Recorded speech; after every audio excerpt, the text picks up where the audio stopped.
एक power crisis है, बिजली के बिल ज़्यादा आ रहे हैं, लोग बड़े परेशान हैं। So what do you think ये कब तक सस्टेन करेगा, गवर्नमेंट इसके लिए क्या कर रही है, एंड कोई टैरिफ्स, कोई सब्सिडी जो गवर्नमेंट इंट्रोड्यूस करवा रही है to curb this electric prices, तो what should take on it? ये तो प्रॉब्लम्स है, मेरा ख्याल हम सबको पता है, कोई भी इसके ऊपर बात कर सकता है कि पाकिस्तान में क्या क्या मिसमैनेजमेंट और इरेगुलरिटीज़ हो रही हैं। तो उस पर जाने से बेहतर ये है कि मैं एक बात तो इसके ऊपर ज़रूर करूं कि ये इनहेरिटेड प्रॉब्लम्स हैं, ये करंटली जनरेटेड प्रॉब्लम्स नहीं है, अभी के नहीं बने हुए, ये इसकी history traces back and back. तो उसमें सबसे बड़ा जो हमसे गलती होती चली आ रही है, अभी भी चल रही है, वो हमारी डिपेंडेंसी है, इकोनॉमिक और फाइनेंशियल डिपेंडेंसी IMF से या वर्ल्ड बैंक से। और वो पैसा जब आ जाता है, जैसे पहले प्रोग्राम्स में मैंने कहा था कि वो पैसा भी लगता नहीं है, तो जब लगता नहीं है तो रीजनरेशन नहीं हो रही होती। अगर पावर सेक्टर को सिस्टमेटाइज कर लिया जाए तो पावर सेक्टर आपको तो देगा ही देगा, वो रिक्वायर्ड लेवल से ज़्यादा प्रोडक्शन करके आप एक्सपोर्ट की पोजीशन पर आ जाएंगे, अगर वो सिस्टमेटाइज और चैनलाइज हो जाए। तो हमारे जो RPPs थे, रेंटल पावर प्लांट्स, मेनली हमारा जो इशू ज़्यादा बढ़ा वो रेंटल पावर प्लांट्स की वजह से बढ़ा। रेंट का मीटर डाउन है और डिलीवरी उस लेवल की नहीं। दूसरी चीज़ डिमांड एंड सप्लाई का जो हमारा, मैं सारे अल्फाज में इसलिए बात करना चाह रहा हूँ कि हम में सुनने वालों को समझ आ जाए कि मसला कहाँ पर है, उसका हल क्या है।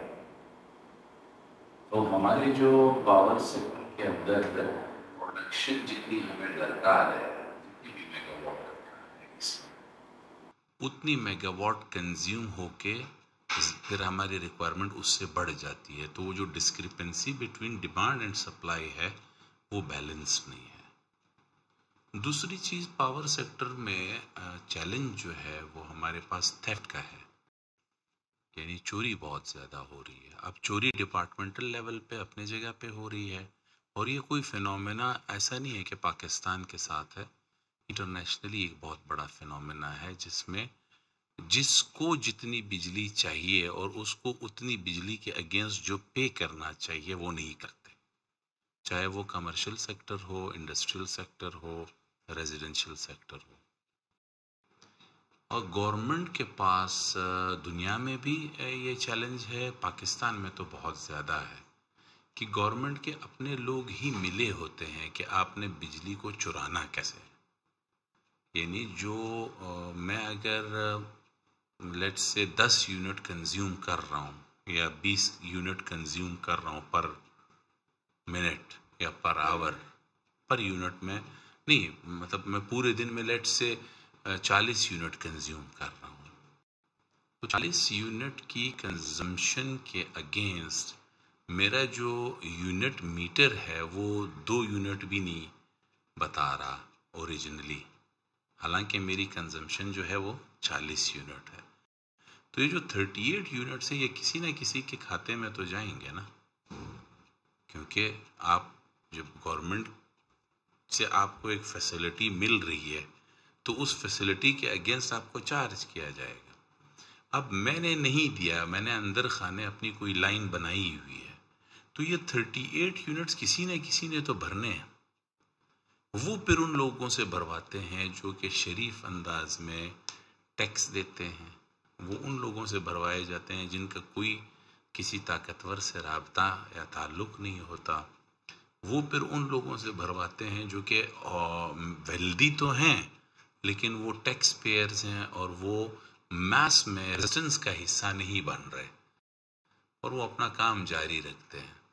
तो मैं अगर अपने आप को देखूं कि मैं गवर्नमेंट में हूं और मैंने किसी को ओब्लाइज करना है, तो मेरे जो बड़े बड़े इंडस्ट्रियलिस्ट दोस्त हैं, अगर उनके माहवार 500 यूनिट कंज्यूम हो रहा है, 1000 यूनिट कंज्यूम हो रहा है, 3000 यूनिट कंज्यूम हो रहा है, लेकिन बिजली का बिल उसको मैं 400 यूनिट का भेज रहा हूँ, क्योंकि मैंने उसको ओब्लाइज करना है ताकि उसके बिल कम आए, और फिर मैंने उससे अपना काम लेना है।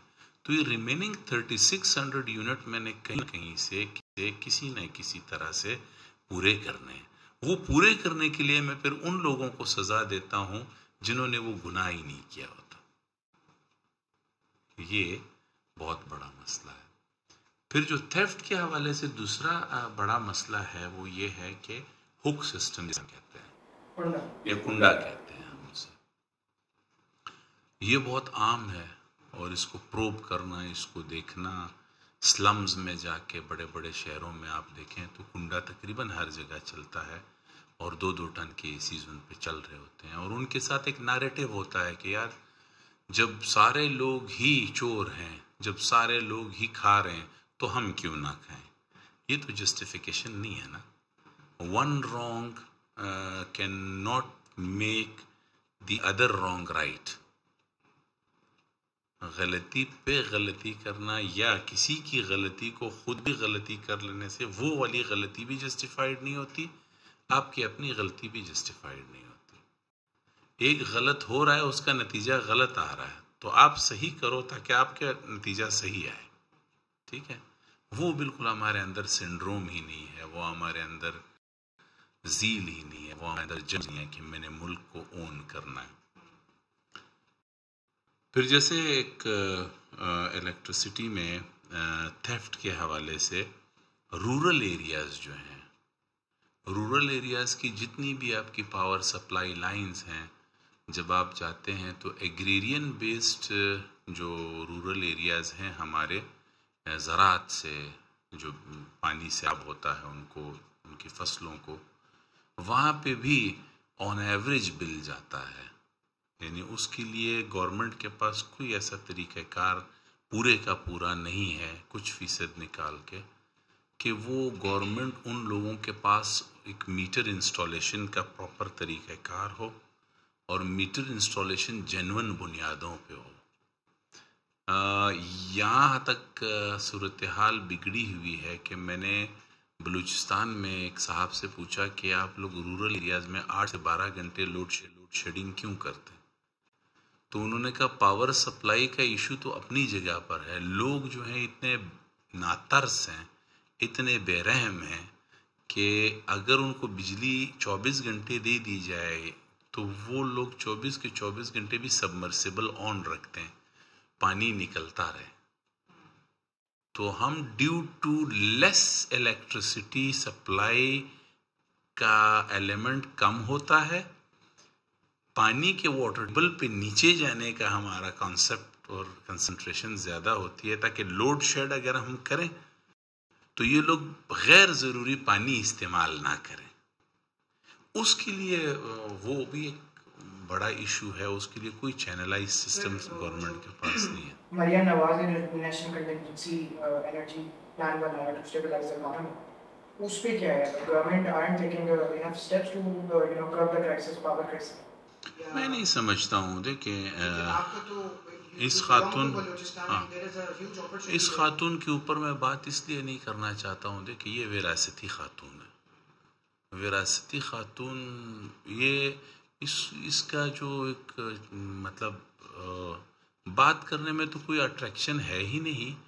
कोई भी उसका सीखा जो लर्नेड बिहेवियर है अपने वालिद साहब से, ये उस लर्नेड बिहेवियर पे चलती है। बाकी कॉन्शियस ज़्यादा अपने कपड़ों ग्लैमर के बारे में ज़्यादा होती है और आवाम की जो तकलीफ़ है उसके बारे में कम होती है, तो पूरी दुनिया को पता है।